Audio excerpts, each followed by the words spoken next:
All right, welcome to another 902 gaming video. And today I wanted to talk a little bit about the economy of Arena and a little bit about the Mastery Pass. And today, basically, I missed actually being able to record where my Mastery Pass was. It's probably in a previous video. You can see where my level's at. I think yesterday it was 115. So that's where I ended up at. And what I wanted to talk about today was basically what I think is the max level for the Mastery Pass, which I believe is 116. Because I know for a fact that I've done every weekly challenge, and I've done every daily challenge, and about 99% of the daily win challenge. So if you didn't know, you only get XP for the first 10 wins every day. After that, you just get a little bit of gold and maybe an uncommon wild card that I think can be a rare or mythic. Very low chance, I think. And what I wanted to know was, I wanted to know where everybody kind of ended up with the Mastery Pass. If you grinded as much as I did, I wanted to know if you actually ended up higher than me. And you know, if you didn't, then basically what I wanted to do was determine what the Mastery Pass value actually is. I believe with the packs and the gold, in the Mastery Pass, like in the actual paid reward section, and the free section, I think you get about 1,800 gems total. So that's about I think it's about $9 or so. So I think it works out to be about $9. And I think the Mastery Pass costs you between, I think it's $17 or $18. So the way I've determined that, because it's when I approach any of these events or anything like that, that's what I kind of look at, because I have a bunch of gold and a bunch of gems. Now I understand that everybody may not be in the same situation. You may just be grinding gold and that's it. And that's great. There's nothing wrong with that at all. You have to look at it in terms of 200. So 200 gems is 1,000 gold. So if one pack is 1,000 gold and 3 packs are 600 gems, that means each pack is worth 200 gems. So that means 200 gems is equal to 1,000 gold. So we know if we were to purchase packs, or rather, if we were to purchase gems, 20,000 gems is $100. It's slightly less, but let's say for all intents and purposes, it's $100. That means every 200 gems is worth $1. So we go back to the packs. So if 200 gems is worth $1, that means 3 packs is $3, which means 1 pack is worth $1. So when you look at the value of the pass is, I think it was 3,400 gems, which is 17. I think it was 34 or 35 maybe, which is either 17 or $18. And then the stuff that you get for free and in the Mastery Pass itself, I believe was around 1,800 gems, which again, of value, it equates to about $9 or 2,200 gems. I wish I recorded this yesterday, but I think it works out to 22 or 2,100 gems, which means that it's about $6 or $7 more. Basically, that you don't get anything value. Now, I don't put any value in the cosmetics or anything like that. And there's think you can get, if memory serves, you can get about six to 8 mythic.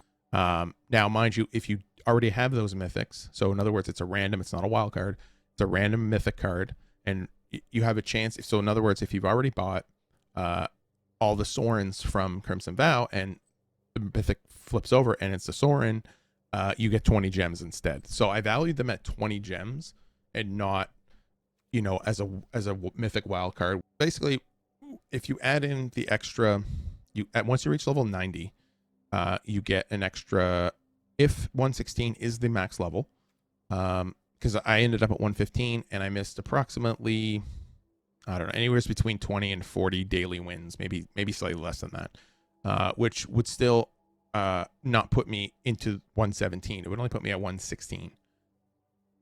You have to kind of look at it in terms of basically each uncommon card that you would get out of that pack is probably not worth even half a pack, because even though you get 2 uncommons per pack that you purchase, they're probably worth less than 50 cents an uncommon.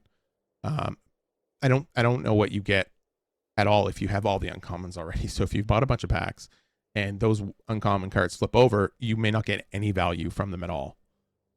So for example, if I purchase the Mastery Pass, because I have all the uncommons from Crimson Vow, if I were to purchase the Mastery Pass, the extra 26 cards that I got at the end, because level 90 you stop getting rewards, and then for each level after that you get an uncommon.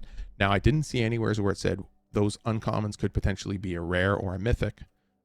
I don't know that for sure. I know in the daily wins, when you reach 10 wins, each card that you get after that, which I think you can get between 2 and 3 every day, those have a potential to be a rare or mythic, I think. I don't know if that's been changed either. But let's go on the assumption, I guess, that they can't flip to a rare or a mythic. And you have all the uncommons from that set. In other words, those extra 26 uncommons that you get from the end of the Mastery Pass aren't worth anything. They're worth zero. They're nothing, basically. So I don't actually value those when I determine the value of the Mastery Pass, because with a 3,500 gems, you can basically buy yourself 15 packs of Crimson Vow instead of going through the Mastery Pass and stuff like that. Now I think there's a draft or 2 tokens. I don't think there was a sealed token in there at all either. So you can get a few more rares out of that draft. So buying it for that reason. So if you do really well, or you get lucky and you draft really well, and you get a bunch of rares that way, there's a little bit more value there for sure. I've only valued a draft token as 3 packs, basically. You do have a potential to have a slightly higher amount. I understand that. And drafting probably is the way to go if you want rares. But I've only valued those tokens as like 600 gems. So that's where a lot of the value comes from when you're determining the value of the Mastery Pass. Now, for somebody like me that does buy, and a lot of content creators, I'm sure, they tend to buy a lot of the cards. They tend to open a lot of packs. Maybe they even have them given to them free. I don't know. I buy all my packs and stuff if I want anything to get wild cards and open it up and stuff like that. So for me, those wild cards at the end of the Master Pass had no value because I had all of the uncommons from Crimson Vow. So that would mean that the Mastery Pass ended up costing you $17 or $18, and you got about, even for argument's sake, let's say you got 2,200 gems out of it. That means you would get about $11 back. So you had $6. For me personally, it would have been $6 that I would have gotten no value out of. That's not to say that if you like the cosmetics, I mean, I know for sure that some of the card styles and stuff that were available are not available for purchase, because there are certain ones that come out on the Mastery Pass, and then once the Mastery Pass is over, you can no longer get them. Which again is the FOMO, fear of missing out on not getting that card style. That's one thing. So you can value the cosmetics whatever you like. I mean, as a digital platform, all these digital cards don't have any value, so we're basically paying for nothing at the end of the day. But I enjoy it, and I enjoy making content and stuff like that for Magic and that, and getting back into it again. Especially how good I think the standard format is now. I think even before the bans, I think standard format was good. And I really, really enjoy it and stuff like that. So if you really enjoy getting the cosmetics stuff, that's great. I have no issue. I mean, I got my Toxrill, so I was like super happy about that. And I did get the Crimson Vow dual lands, the special version. Yeah, it's no longer here for me. Just because I was worried, quote unquote worried, fear of missing out, of not being able to get them later. And for the price that they were, I think it was I can't remember. I think it was like 1,500 gems or something like that. Or like, I think 8,000 gold or something. I can't remember exactly what it was. But that was something else that I wanted to talk about, was the economy. Now, some people may know this already and some people might not. So we've already established in this video that one pack is worth 1,000 gold or 200 gems. So anytime you see a gem or a gold conversion, and you do both, like you buy some gems now and again, and you have gold now and again. When you look at the conversion, if the conversion matches, so in other words, if it's 1,000 gold, it's 200 gems. So if you take your gems, multiply them by 5, and if it's equal to the gold, then it's more worth it to spend the gold than it is to spend the gems. If you have access to gems. If you don't, then obviously the only thing you're going to do is spend gold. I know there's a lot of people that play and they just earn the gold, and they just use the gold to enter these types of events and stuff like that. But for me, where I can get both, I'll look at it in terms of, okay, is it cheaper for the gold or it's cheaper for the gems? It seems to be generally cheaper with gems for probably obvious reasons. you're going to purchase it and you're going to buy it. And maybe it's for people like me to think about that kind of stuff and say, oh, okay, well, it's actually a little bit cheaper because I get both. And the gems is actually a bit cheaper. So if you look at this here, this is $7.50 with gems, or it's $10 in gold. So it is cheaper to enter with the gems, but the gems cost you real world money, where the gold you actually can just earn by playing. Now, since the Mastery Pass started, I've earned, I believe, approximately, so we're talking, let's say, I think the Mastery Pass came out 3 months ago. I think it's been like 90 some odd days, maybe like 90 days and a bit, maybe. I know it's longer than the previous, the Midnight Hunt Mastery Pass. I think the Midnight Hunt Mastery Pass was only 60 days. And now this one's like a full, I think this one was a full 90 days, maybe a little bit more. In that 90 days, I accumulated, I want to say, around 100,000 gold. So it takes quite a long time to earn. I think it's roughly, you can get about 1,000 gold a day, something like that, something in there. I think it's what it breaks down to. But if you do get gems, you got to look at it in terms of that as well, right? Like, it's a little bit cheaper with gems, but it does cost real world money, where you can earn the gold just by playing the game and stuff like that. So I always have the same argument too about buying cards in real life and playing like at FNM and stuff, which I encourage people to do. If you enjoy Magic, I would encourage you to go to a local game store and stuff like that and support them and play FNM there and buy your cards there. But I like making content creation, and making content for Magic is much easier with Arena than it is with FNM. But the one thing I wanted to talk about with the economy, I don't necessarily have an issue with the economy.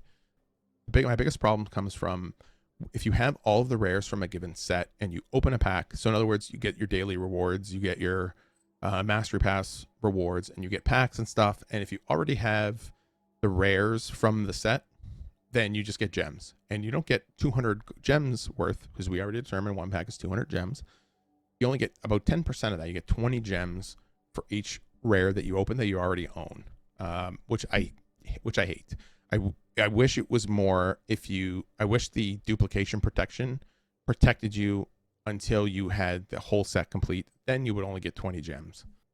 But I think that value of a rare should be higher than that. It shouldn't be 20 gems. I think you should get at least 100 gems for it. So in other words, every 2 packs that you purchase, you get 1 more. Instead of the other way around, you have to purchase like 10 packs to get 1 more pack. I think that's a really, really low return rate. I know people have talked about this before too, but when you look at the uncommons and common wildcards, I'll never go through these. I have like 600 of each. I'll never go through them. I'll never use the uncommons and common wildcards. Very, very, very rarely. Maybe sometime down the road when certain packs aren't available or something, and I want to get something from an old set, or like something from the historic anthologies or something like that. Actually, I don't even think they have uncommons. I think they're all just rares now. Rares and mythics. I'll never ever use these. So there should be some way. It should be maybe like 50 uncommon wildcards and 100 commons, and you can break them down and then get a rare, and then maybe double that for a mythic or something, maybe even triple that. Whatever that happens to be, there should be some system where you get some return with these uncommons and common wildcards, because I'm never going to use them. I know I'm not. I think I've used one or two uncommon ones in the last, I don't know, since I started playing Arena again. So that's another issue as well. But yeah, anyway, I just wanted to make a quick little video and just talk about the Mastery Pass and talk about the Arena economy and stuff like that. Neon Dynasty is coming out today, so that's going to be sweet. I'll be posting some more videos probably later today. Anyways, thanks for watching, and I'll see you later.